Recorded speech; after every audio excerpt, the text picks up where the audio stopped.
Hi అండి అందరికీ. నేను మీ Sindhu. Welcome to Sindhu diaries. అందరికీ ముక్కోటి ఏకాదశి శుభాకాంక్షలు. కోటి ఏకాదశులతో సమానమైన ఈ విశిష్ట ముక్కోటి ఏకాదశి మార్గశిర శుద్ధ ఏకాదశి రోజు వస్తుంది.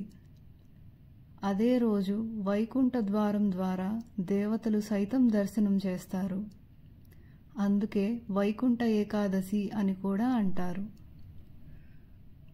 ముక్కోటి దేవతలు శ్రీ మహావిష్ణువును దర్శించుకునే పవిత్రమైన రోజు. కోటి పుణ్యాలకు నెలవైన ముక్కోటి ఏకాదశి శ్రీమన్నారాయుని ఆశీస్సులు అందరిపై ఉండాలని కోరుకుంటూ,